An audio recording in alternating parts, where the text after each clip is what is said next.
sendiri. Oke. Nah di sini materi yang akan saya sampaikan itu adalah budaya positif. Mungkin saya hanya berbagi apa yang saya tahu tentang materi ini. Kita semua pasti sudah pernah mendengar, pernah mengetahui apa itu budaya positif. Jadi budaya positif itu merupakan perwujudan dari nilai-nilai atau keyakinan universal yang diterapkan di sekolah sebagai suatu proses memerdekakan dirinya sehingga siswa dapat mandiri dan bertanggung jawab sebagai hasil daripada berpikir, bertindak, dan mencipta. Maka siswa perlu untuk menumbuhkan budaya positif dalam dirinya. Mungkin ada teman-teman yang tahu atau pernah mendengar apa itu budaya positif?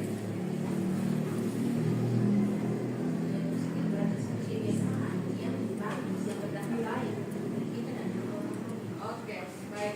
Nah, di dalam konsep inti budaya positif itu kita akan membahas tentang perubahan paradigma belajar, disiplin positif, nilai-nilai kebajikan, kebutuhan dasar manusia, motivasi perilaku manusia, posisi kontrol guru, keyakinan kelas, dan segitiga restitusi. Pengalaman kreatif dan kreatif.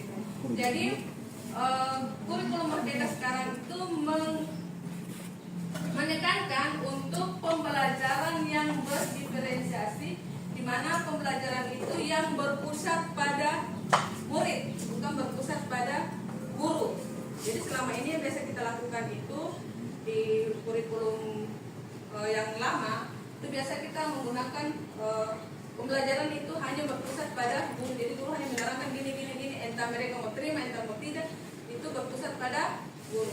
Tetapi sekarang itu ditekankan untuk pembelajaran yang berpusat pada murid dengan mewujudkan profil pelajar Pancasila. Next. Nah, miskonsepsi tentang teori kontrol dari William Glasser. Ilusi bahwa guru mengontrol murid. Itu yang biasa terjadi di dalam sekolah kita, di dalam kelas kita. Kita yang mengontrol murid. Jadi apapun yang kita katakan, siswa harus ikut. Lalu ilusi bahwa semua penguatan positif, efektif, dan bermanfaat. Ilusi bahwa kritik dan membuat orang lain merasa bersalah dapat menguatkan karakter. Jadi membuat orang lain merasa bersalah, membuat siswa merasa bersalah, itu dapat menguatkan. Itu merupakan salah satu cara penerapan disiplin yang bertujuan untuk menumbuhkan kesadaran dan memberdayakan siswa tanpa imbalan atau penghargaan atau reward, ancaman atau hukuman. Jadi disiplin positif itu kita menumbuhkan kesadaran bagi siswa bahwa apa yang mereka lakukan itu tanpa ada penghargaan atau reward, ancaman atau hukuman. Next. Nilai-nilai kebajikan. Nilai-nilai kebajikan yang disepakati bersama lepas dari suku, bangsa, agama, bahasa maupun latar belakangnya. Nah, nilai-nilai ini merupakan payung besar dari sikap dan perilaku kita. Atau nilai-nilai ini merupakan fondasi kita berperilaku. Nilai-nilai kebajikan adalah sifat-sifat positif manusia yang merupakan tujuan mulia yang ingin dicapai setiap individu. Nah, ada beberapa contoh nilai-nilai kebajikan dari beberapa institusi atau organisasi. Untuk menerapkan nilai-nilai kebajikan tersebut, kita harus berpatokan pada kebutuhan dasar manusia. Kita juga harus tahu bahwa siswa kita itu juga mereka punya kebutuhan dasar. Kebutuhan manusia adalah segala sesuatu yang dibutuhkan oleh manusia untuk mempertahankan keseimbangan kondisi fisiologis dan psikologis yang bertujuan untuk mempertahankan kehidupan dan kesehatan. Next. Nah, kebutuhan dasar manusia itu ada 5. Itu kita harus bertahan hidup. Bertahan hidup itu berarti kita harus makan. Dan restitusi dari peraturan yang kita buat. Nah, konsep disiplin dengan identitas gagal. Hukuman itu kadang-kala kalau kita dihukum pasti kita akan merasa sakit. Kepala sekolah marah-marah kita pasti menyakitkan. Kita rasa tidak nyaman. Anak-anak juga akan takut. Kita kita juga akan merasa takut. Lalu kita memaksa murid untuk menyembunyikan kesalahan. Lalu murid menjadi rendah diri. Di sini murid menyembunyikan kesalahan itu mereka sudah terlambat tapi mereka putar belakang. Itu karena takut kena hukuman. Lalu penghargaan seperti yang tadi itu tidak efektif. Lalu merusak hubungan, sifat iri. Karena dia selalu mendapat penghargaan, selalu dapat reward, artinya teman-teman yang lain itu akan merasa iri atau merasa sirik di hati. Lalu mematikan kreativitas, dia tidak bisa berkembang. Oh, saya datang terlambat, saya datang tepat waktu. Jadi pada saat itu saja, pada saat datang ke sekolah saja dia tepat waktu. Tapi untuk kegiatan yang lain dia tidak akan tepat waktu, karena di tempat itu dia tidak mendapat hadiah. Lalu menghukum dengan sistem ranking, merampas hak menghargai dirinya. Next. Lalu konsep disiplin dengan identitas yang sukses. Jadi kalau misalnya kita memberikan konsekuensi itu penguatan jangka pendek. Lalu perlu monitoring berkelanjutan, stimulus atau respon, murid menghormati peraturan, kehilangan waktu untuk merenung kesalahan. Jadi segala sesuatu yang kita buat itu harus ada konsekuensinya. Oh, terlambat berarti konsekuensinya apa? Tidak mengerjakan tugas berarti konsekuensinya apa? Tetapi akibat yang terjadi dari konsekuensi yang kita buat itu adalah penguatannya jangka pendek. Perlu monitoring berkelanjutan, stimulus, murid hanya menghormati peraturan. Lalu kehilangan waktu untuk merenung kesalahan. Jadi pada saat itu saja, saya sudah dapat hukuman. Jadi dia sudah nanti yang berikut lagi dia buat lagi. Lalu restitusi. Restitusi itu murid bertanggung jawab untuk perilakunya, fokus pada pemecahan masalah jangka panjang, murid menghormati dirinya dan orang lain, teori kontrol seperti yang tadi kita sampaikan, kita tadi lakukan, dirinya memegang kontrol, lalu murid bersemangat memperbaiki kesalahan. Next. Nah, pendekatan restitusi seperti yang kemarin ada yang punya modul apa itu restitusi. Restitusi adalah proses menciptakan kondisi bagi murid untuk memperbaiki kesalahan mereka, sehingga mereka bisa kembali pada kelompok mereka dengan karakter yang sudah dibuat. Ciri-ciri restitusi bukan untuk menebus kesalahan, namun untuk belajar dari kesalahan. Memperbaiki hubungan, tawaran bukan paksaan. Restitusi menuntun untuk melihat ke dalam diri. Restitusi mencari kebutuhan dasar yang mendasari tindakan. Restitusi diri adalah cara yang paling baik. Restitusi fokus pada karakter, bukan tindakan. Restitusi fokus pada solusi. Restitusi mengembalikan murid yang berbuat salah pada kelompoknya. Nah, kita akan lihat di sini perbedaannya. Contoh kasus, siswa yang sering terlambat masuk sekolah. Untuk siswa yang sering terlambat masuk sekolah, kita akan memberi hukuman. Guru menghukum siswa tersebut dengan lari 30 kali. Seperti yang biasa kita lakukan, itu hukuman. Guru marah, mengancam, dan siswa menjadi takut karena kita sudah marah, kita ancam. Besok seperti yang biasa Bapak lakukan, kau tidak akan naik kelas, kau akan dipindahkan, kau akan dikembalikan ke sekolah. Itu mengancam. Akhirnya siswa jadi takut, siswa jadi tidak mau masuk sekolah. Lalu kalau konsekuensi, guru memberikan konsekuensi dengan lari sebanyak 30 kali keliling lapangan. Kalau kita sudah membuat suatu keyakinan, suatu aturan bahwa kalau kalian tidak mengerjakan tugas, kalian terlambat ke sekolah, maka konsekuensinya seperti ini. Nah, guru tegas dan siswa menghormati peraturan karena sudah ada kesepakatan dari awal. Lalu restitusi. Guru menanyakan keyakinan sekolah, guru menanyakan solusi dari masalah siswa tersebut, guru membantu siswa menyelesaikan masalahnya, guru terbuka dan siswa menghormati dirinya dan orang lain. Jadi restitusi itu kita panggil, guru tanya, kira-kira kemarin kita sudah sepakat kalau misalnya terlambat itu Itu kita tanya kembali, kita review kembali apa yang kita sudah sepakati. Lalu kita tanyakan ulang, kira-kira kalau tidak mau terlambat lagi solusinya bagaimana? Nanti mereka sendiri akan mencari solusi. Oh, berarti kalau saya terlambat, saya harus bangun pagi lebih awal.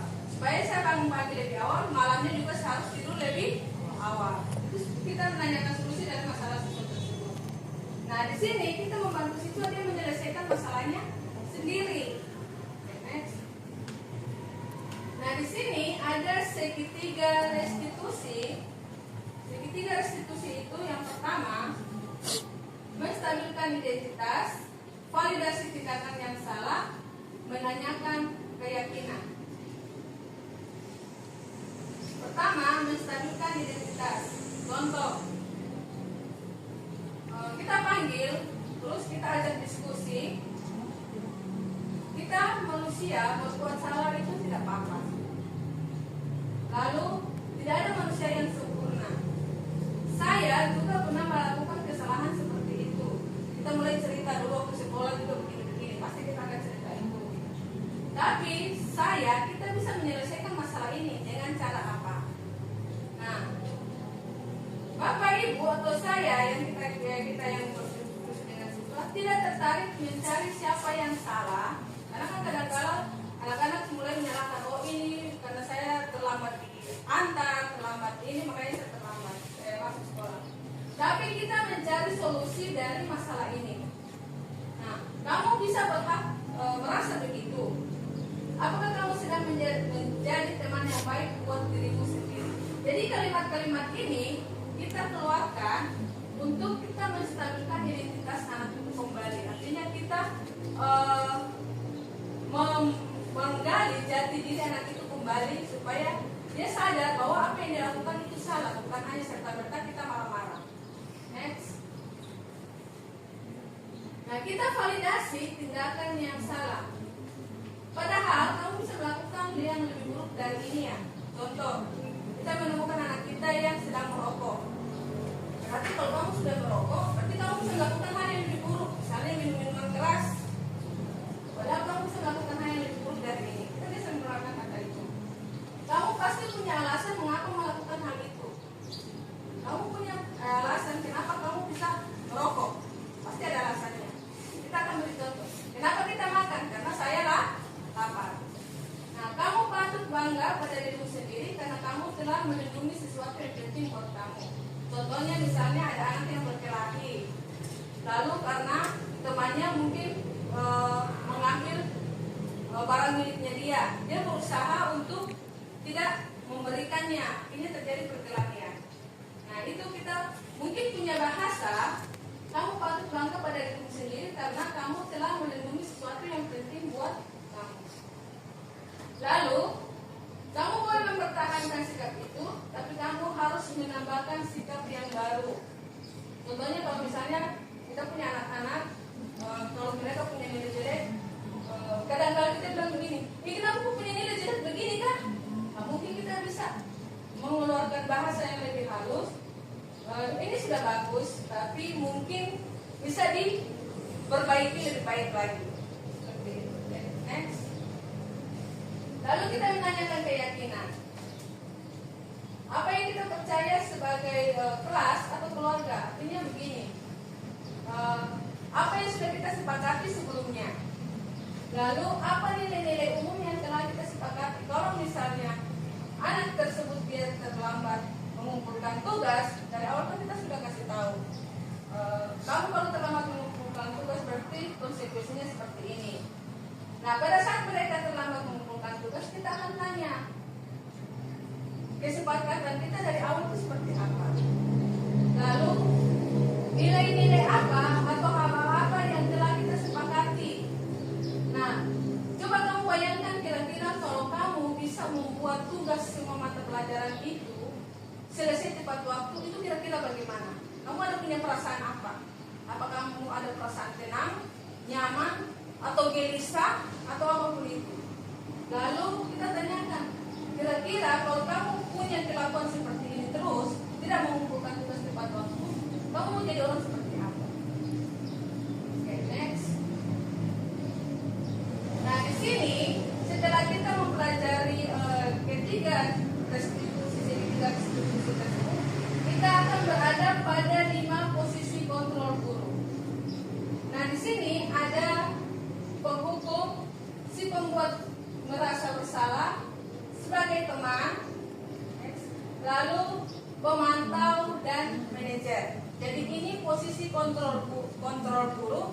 yang biasa melekat di diri kita. Nah, kita sebagai penghukum nih, dengan suara tinggi, bahasa tubuhnya mata kita melotot, lalu jari menunjuk atau menghardik, terlambat lagi. Biasanya kita gitu, kamu terlambat lagi, lalu datang terlambat. Kapan bisa datang tepat waktu? Tanyakan kepada diri kita sendiri, refleksi.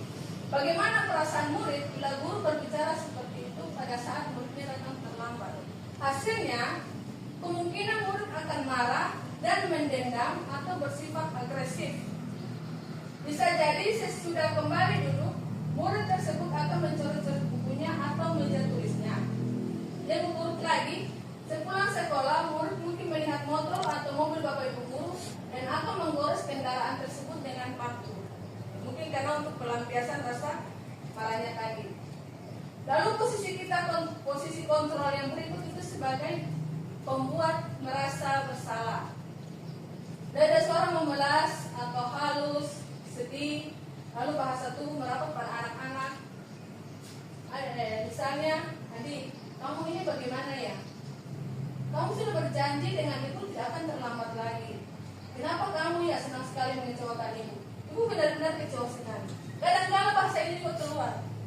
Kamu tidak kasihan kan melihat ibu marah-marah terus, suara keras sama kalian. Itu bahasa-bahasa itu yang membuat si pembuat itu dia merasa bersalah. Hasilnya, murid akan merasa bersalah. Bersalah karena mengecewakan ibu atau bapak gurunya. Lalu, murid akan merasa gagal murid akan menjadi orang yang gagal dan tidak sanggup membahagiakan orang lain. Dia sudah merasa, saya tidak bisa menyenangkan ibu guru, saya tidak bisa membahagiakan ibu guru. Kadangkala sikap-sikap ini lebih berbahaya dari sikap penghukum karena emosi akan tertanam rapat di dalam hati murid-murid. Nah ini murid itu akan merasa tertekan dan tiba-tiba akan suatu saat akan meletus amarahnya, dan ini bisa menyakiti diri sendiri atau orang lain. Ini yang kadang-kadang orang bilang diam-diam makan dalam ya. Jadi kalau kita marah, diam saja, tapi sekali waktu dia akan meledak. Lalu posisi kontrol yang ketiga itu adalah sebagai teman. Nah, kadang-kadang ini juga kita lakukan. Suara ramah, akrab, kita bercanda, lalu kita merapat pada murid, lalu kita senyum-senyum, kita sampaikan bahwa Adi, ayolah, bagaimana sih kamu? Kemarin kamu sudah janji ke bapak bukan? Kenapa terlambat lagi? Sambil tertawa ringan. Ya sudah, tidak apa-apa, sana dulu. Nanti Pak Guru bantu kamu ini sambil senyum-senyum. Nah, bagaimana perasaan murid dengan sikap guru seperti ini? Murid itu akan merasa senang dan akrab dengan guru. Ini termasuk dampak yang positif.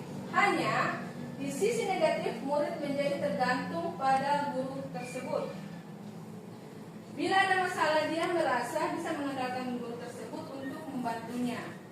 Akibat lain dari posisi teman, Adi hanya akan berbuat sesuatu bila yang menyuruh adalah guru tersebut, dan belum tentu berlaku yang sama dengan guru atau orang yang lain. Ini sering terjadi karena mungkin salah satu murid kita melakukan kesalahan, kita ajak sebagai teman, kita kasih tahu secara bercanda, akhirnya dia menganggap kita remeh. Yang berikut itu adalah posisi kontrol guru pemantau. Suara datar, bahasa tubuh yang formal. Adi, tahukah kamu jam berapa kita mulai? Tahu Pak. Kamu terlambat 15 menit. Apakah kamu mengerti konsekuensi yang harus dilakukan jika terlambat? Paham Pak. Saya harus tinggal kelas pada jam istirahat nanti dan mengerjakan tugas ketertinggalan saya. Ya benar. Nanti pada saat jam istirahat kamu tinggal di kelas untuk menyelesaikan tugas yang tertinggal tadi. Saya tunggu. Kadang-kadang ini seperti itu. Kamu tidak mengerjakan tugas, jadi sebentar kamu harus selesaikan tugas, ibu tunggu di ruang guru. Ini sebagai pemantau. Hasilnya, murid memahami konsekuensi yang harus dijalankan karena telah melanggar salah satu peraturan sekolah atau salah satu peraturan kelas. Nah, guru tidak menunjukkan suatu emosi yang berlebihan, menjadi marah, atau pembuat merasa bersalah. Murid tetap dibuat tidak nyaman, yaitu dengan harus tinggal kelas pada jam istirahat dan mengerjakan tugas. Guru tetap harus memantau murid pada saat mengerjakan tugas di jam istirahat karena murid tidak bisa ditinggal seorang diri. Contoh kemarin terjadi pengalaman kita sudah selesai ulangan, kita sudah selesai rapat, masih ada siswa yang datang ulangan. Nah, ini kita berada pada posisi pemantau. Nah, yang terakhir itu adalah sebagai manajer. Manajer ini punya suara halus, bahasa tubuh tidak kaku, lalu mendekat ke murid. Adik, apakah kamu mengetahui jam berapa sekolah dimulai? Tahu Pak, jam 7. Jadi, kamu terlambat. Kira-kira bagaimana kamu akan memperbaiki masalah ini? Saya bisa menanyakan teman saya Pak, untuk mengejar tugas yang tertinggal. Baik, itu bisa dilakukan. Apakah besok akan ada masalah untuk kamu agar bisa hadir tepat waktu ke sekolah? Tidak Pak, saya bisa hadir tepat waktu. Baik, saya akan hargai usahamu untuk memperbaiki diri. Mungkin pada saat kita memposisikan diri kita sebagai manajer, kita akan melihat perubahan anak itu seperti apa. Karena selama ini yang kita lakukan adalah sebagai teman, pemantau, penghukum, dan membuat merasa bersalah. Saya kira di posisi manajer mungkin kita lakukan, tapi masih dengan suara yang kasar. Kita masih pada suara yang kasar. Nah, pada posisi manajer, suara guru itu seharusnya tulus. Tidak perlu marah, tidak perlu meninggikan suara, apalagi menunjuk-nunjuk jari ke murid, berkacak pinggang, dan bersikap seolah-olah menyesal, tampak sedih sekali akan perbuatan murid ataupun bersenda gurau menempatkan diri sebagai teman murid. Jadi kita sebagai guru, kita mungkin harus berada pada posisi manajer. Kita panggil baik-baik, mungkin tidak perlu kita marahi di depan teman-temannya, kita panggil, lalu kita tanyakan masalahnya kenapa, solusinya seperti apa. Sehingga mungkin dengan cara-cara itu siswa kita itu akan merubah perilaku mereka. Yang terakhir di sini adalah keyakinan kelas. Keyakinan kelas itu merupakan kesepakatan kelas yang diyakini bersama guru dan siswa dengan harapan dapat meningkatkan kedisiplinan murid. Nah, keyakinan kelas itu berupa pernyataan universal dibuat dalam bentuk positif dan bersifat abstrak. Keyakinan kelas sebenarnya tidak terlalu banyak sehingga mudah diingat dan dipahami. Semua warga kelas itu berkontribusi dalam pembuatan keyakinan kelas lewat mengutarakan pendapat. Nah, ini juga perlu untuk kita komunikasikan dengan pimpinan kita tentang soal-soal aturan yang sudah kita buat sepanjang 2 halaman itu. Mungkin karena terlalu banyak aturan yang kita buat, siswa dengan orang tua kadang bingung. Yang mana yang penting, mana yang tidak terlalu penting. Lalu di dalam membuat kesepakatan sekolah atau kesepakatan kelas itu, semua warga sekolah, kalau perlu dengan orang tua, ikut terlibat sehingga kita sama-sama membuat suatu keyakinan untuk sekolah dengan kelas kita. Kalau saya di mata pelajaran kimia itu, saya sudah coba sedikit untuk membuat suatu kesepakatan atau keyakinan bahwa saya kalau sudah ada di dalam kelas, tidak ada yang boleh masuk. Walaupun dia alasan apapun, dia tidak boleh masuk di dalam kelas. Itu keyakinan kelas atau kesepakatan yang kita buat secara bersama-sama. Lalu, mengapa keyakinan kelas? Mengapa tidak peraturan kelas saja? Contohnya seperti ini. Mengapa kita memiliki peraturan tentang penggunaan helm pada saat mengendarai kendaraan roda 2 atau motor? Mungkin kira-kira ada yang bisa menjawab kenapa kita harus menggunakan helm pada saat kita mengendarai motor?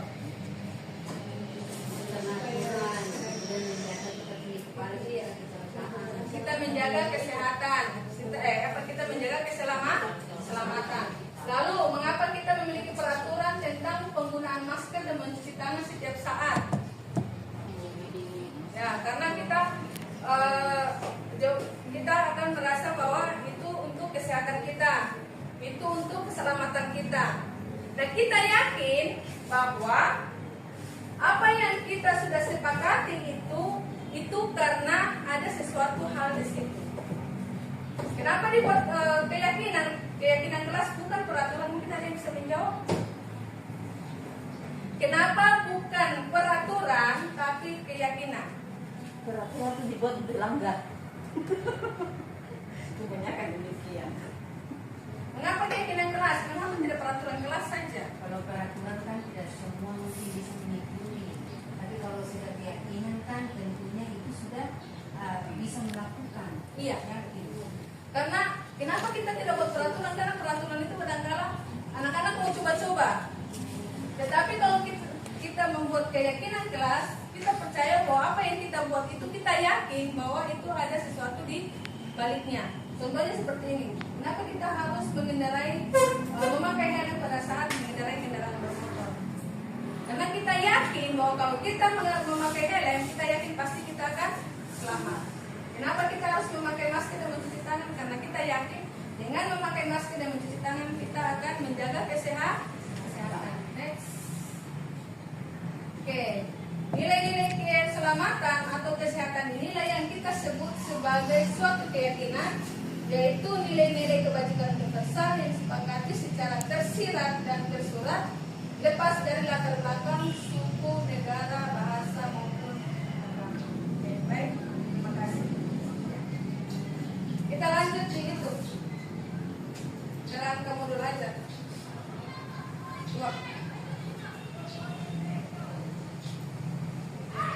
Jadi Bapak Ibu, ini contoh kerangka modul belajar yang akan kita buat untuk semester depan. Dan ini nanti saya akan kirim itu. Dan sesuai dengan kesepakatan kita kemarin, termasuk dibawa dari kepala sekolah, kita akan buat per semester. Lalu itu akan dihargai. Nah, ini kita sudah masuk di motivasi yang mana? Kita sudah masuk di perilaku motivasi yang mana?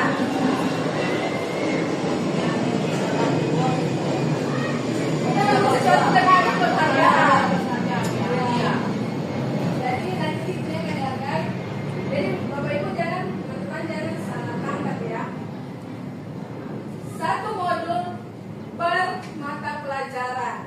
Jadi kalau misalnya sejarah Indonesia, berarti sejarah Indonesia kelas 10, 11, 12 itu 250. Karena kemarin memang ada sempat yang tanya lagi, Bapak apakah itu per kelas? Jadi dia per mata pelajaran untuk semua jenjang. Jadi kalau yang pegang 2 mata pelajaran yang berbeda, 3 mata pelajaran yang berbeda, berarti itu akan dikali 3. Nah ini kerangkanya yang sudah ada, coba fotonya di PowerPoint tadi.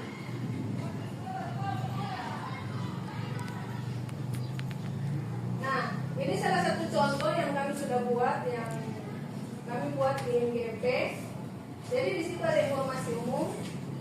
Misalnya dia di fase apa? Fase tentang kelas. Lalu jenjangnya SMA. Lalu perkiraan siswa. Kira sedikit. Model pembelajarannya itu seperti apa? Tetap muka, daring, kita tetap muka ya. Lalu alokasi waktunya berapa? 4 kali 45 menit. Jadi materi atom dan kehidupan sosial molekul itu bisa dilaksanakan dalam waktu 4 kali 45 menit. Berarti 2 kali pertemuan. Karena sekali pertemuan kan 2 kali 45. Atau mungkin ada yang langsung 3 kali 45 itu bisa langsung sampai putus. Lalu di situ ada profil pelajar Pancasila. Kira-kira di materi ini itu bisa masuk dari ketujuh profil pelajar Pancasila tersebut. Misalnya tentang atom itu bisa dia masuk bernalar kritis. Bernalar kritis berarti dia bisa mengidentifikasi, mengklarifikasi dan menganalisis informasi yang relevan serta memprioritaskan beberapa gagasan tersebut. Itu dia berpikir kritis.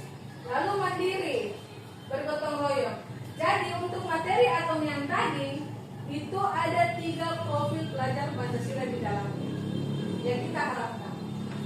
Lalu sarana prasarana ini kan 4 kali 45 menit, berarti ini 2 kali pertemuan. Pertemuan 1, alat dan bahan untuk simulasi. Jadi pada saat pertemuan 1 itu saya membutuhkan apa? Apakah saya membutuhkan cetak, apa namanya, media pembelajaran yang dari kertas manila itu? Lalu apakah saya menggunakan print out yang kita sudah print lalu kita bagikan? Nah, apakah kita menggunakan itu? Atau kita menggunakan fokus? Atau kita menggunakan media ajar yang lain, misalnya buku paket atau mungkin ada bahan bacaan yang kita berikan. Lalu pertemuan kedua, print out lembar kerja.